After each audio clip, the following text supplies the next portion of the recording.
১৬৬২ সালে বিখ্যাত ডায়েরি লেখক স্যামুয়েল প্যাপিস শেক্সপিয়ারের এই নাটকটি দেখে বলেছিলেন, আমার জীবনে দেখা সবচেয়ে নীরস ও হাস্যকর নাটক। ভাবা যায়?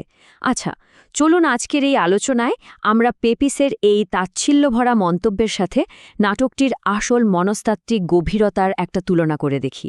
যাকে তিনি এত সহজে উড়িয়ে দিয়েছিলেন, তার ভেতরেই যে মানব মনের কত বড় এক রহস্য লুকিয়ে আছে, সেটাই আজ আমরা উন্মোচন করতে যাচ্ছি। আজকের এই বিশেষ বিশ্লেষণে স্বাগতম। এখানে আমরা এ মিডসামার নাইটস ড্রিমের মতো একটা মাস্টারপিসকে শুধু একটা সাধারণ রোম্যান্টিক কমেডি ছাঁচ থেকে বের করে আনব, বরং মানব মন আর বাস্তবতার এক অসাধারণ সাইকোলজিক্যাল স্টাডি হিসাবে ব্যাপারটাকে একদম নতুনভাবে দেখার চেষ্টা করব। আজকের পুরো আলোচনাটাকে আমরা মূলত 5টা ধাপে সাজিয়েছি। প্রথমে দেখব রূপকথার আড়ালের আসল গল্প, এরপর অ্যাথেন্স আর অরণ্যের দ্বন্দ্ব, তারপর সিজিজি বা সিজিজির মনস্তত্ত্ব, শতক জুড়ে এর ঐতিহাসিক মঞ্চায়ন এবং সব শেষে চূড়ান্ত জাগরণ। তো চলুন একদম সাধারণ প্লট থেকে শুরু করে সরাসরি অ্যাডভান্সড ইয়ুঙ্গীয় তত্ত্বে ঢুকে পড়া যাক।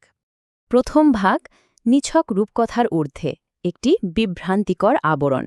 চলুন দেখি কিভাবে এই নাটকটি খুব সুকৌশলে একটা হালকা চালের কল্পকাহিনীর আড়ালে মানুষের জটিল সব আবেগকে লুকিয়ে রাখে। যেমন ধরুন এই বিখ্যাত উক্তিটি, সত্যিকারের প্রেমের পথ কখনোই মসৃণ ছিল না।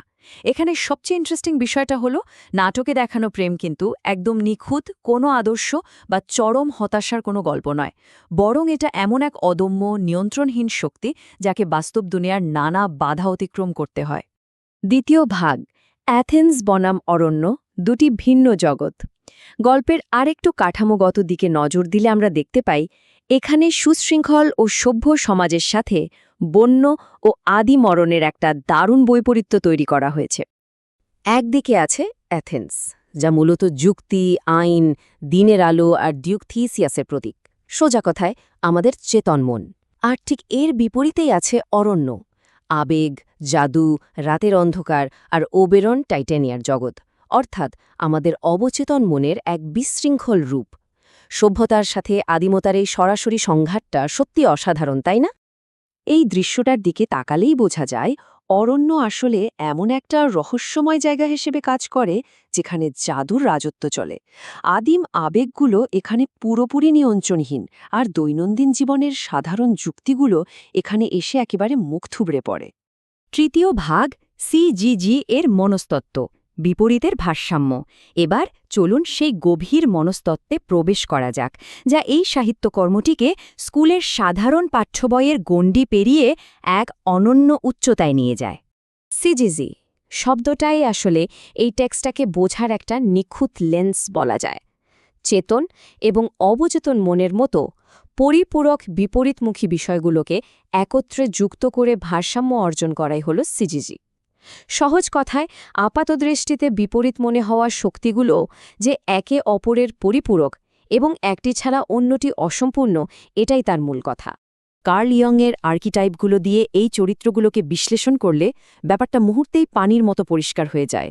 দেখুন, ডিউক থিসিয়াসের চেতন মনের বিপরীতে আছে পরিদের অবচেতন জগৎ। আবার টাইটেনিয়ার অ্যানিমা বা নারীসত্তার বিপরীতে ওবেরনের অ্যানিমাস বা পুরুষসত্তা, এবং অ্যাথেন্সের পার্সোনা বা বাহ্যিক রূপের বিপরীতে সাধারণ শ্রমিকদের শ্যাডো বা ছায়াসত্তা। সবটাই কি দারুণভাবে ব্যালেন্স করা! পরিরানী টাইটেনিয়া যখন একটা গাধার মাথাওয়ালা তাঁতির প্রেমে পড়ে, দৃশ্যটা হাস্যকরের পাশাপাশি কিন্তু বেশ অর্থবহ। ষাঁড়টি তাই বৃথাই তার জোয়াল টেনেছে, এই লাইনটা নিখুঁতভাবে একটা ভাঙা জোয়াল বা ভারসাম্যহীন সিজির ফলে তৈরি হওয়া বিশৃঙ্খলার দিকেই ইঙ্গিত করে।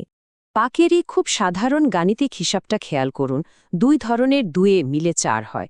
শুনতে সাধারণ মনে হলেও এটা আসলে চেতন এবং অবচেতন জোটির মধ্যে চলমান একটা জটিল মনস্তাত্ত্বিক চতুষ্টয় বা কোয়াটার্নিটির দিকেই খুব সুকৌশলে ইঙ্গিত করছে। চতুর্থ ভাগ, শতক জুড়ে স্বপ্নের মঞ্চায়ন, ঐতিহাসিক প্রেক্ষাপট। মনস্তত্ত্বের জগৎ থেকে এবার একটু বাস্তব দুনিয়ায় ফেরা যাক।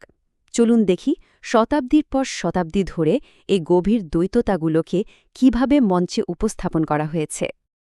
ইতিহাসের পাতা ঘাটলে দেখা যায় নাটকটির চাঁদের প্রতীকবাদ এবং কুমারিত্বের বিষয়গুলো খুব সম্ভবত রানী প্রথম এলিজাবেথের রাজদরবারকে টার্গেট করে লেখা হয়েছিল। রানীকে চাঁদের কুমারী দেবী ডায়ানার সাথে তুলনা করা বা কিউপিডের জ্বলন্ত তীর জলময় চাঁদের পবিত্র কিরণে নিভে যাওয়ার গল্পগুলো এগুলো তৎকালীন প্রেক্ষাপটে বেশ ফ্যাসিনেটিং একটা সংযোগ তৈরি করে। রয়্যাল শেক্সপিয়ার কোম্পানির প্রোডাকশনগুলোর এই টাইমলাইনটার দিকে তাকালেই বোঝা যায় কিভাবে দশক ধরে নাটকটি বিবর্তিত হয়েছে। ১৯৭০ সালে পিটার ব্রুকের সেই আইকনিক মঞ্চায়ন থেকে শুরু করে 99-এর পাঙ্কি লুক, 99-এর আবেগময় পারফরম্যান্স এবং ২০০৬ সালে টিম সপলের ইন্ডিয়ান ইন্সপায়ার্ড উপস্থাপনা। বিমূর্ত ধারণাগুলো এক এক সময়ে এক এক স্পেসে কি দারুণভাবেই না ফুটে উঠেছে। পঞ্চম এবং শেষ ভাগ, চূড়ান্ত জাগরণ, মায়া এবং বাস্তবতা। একদম শেষ পর্যায়ে এসে আমরা দেখব রাত শেষে দিনের আলো ফোটার সাথে সাথে কিভাবে এই বিপরীতমুখী শক্তিগুলোর মধ্যকার দ্বন্দ্বের অবসান ঘটে। থিসিয়াস যখন ভোরের আলো নিয়ে অরণ্যে প্রবেশ করে তখন ৪ প্রেমিক প্রেমিকা ঘুম থেকে জেগে ওঠে। তারা বুঝতে পারে রাতের অবচেতন মনের সেই অদ্ভুত আর জাদুকরী স্বপ্নের অভিজ্ঞতাগুলো তাদের চেতন জগৎকে চিরকালের জন্য কতটা সমৃদ্ধ করেছে। এখানেই মূলত যুক্তি এবং রোমান্সের একটা চমৎকার সংশ্লেষণ বা সিনথেসিস ঘটে। আর নাটকের একদম শেষ অংশে আমরা দেখি এক অভাবনীয় সমন্বয়। রাতের অন্ধকার রাজপ্রাসাদে সেই জাদুকরী পরীরা প্রবেশ করে। মায়া আর বাস্তবতার এই দুটো জগৎ যেন একেবারে নিখুঁতভাবে এক বিন্দুতে এসে মিলে যায়। তাহলে শেষ করার আগে একটা উস্কানিমূলক প্রশ্ন রেখে যাই। এই মাত্র যে অবচেতন স্বপ্নের জগৎটি আমরা এক্সপ্লোর করলাম, তা কি আমাদের বাস্তব জীবনের চেয়ে কম সত্য? আমাদের এই জাগ্রত যৌক্তিক জীবনটাই কি একমাত্র বাস্তবতা, নাকি স্বপ্নের ওই ছায়াতেই আসল সত্য লুকিয়ে আছে?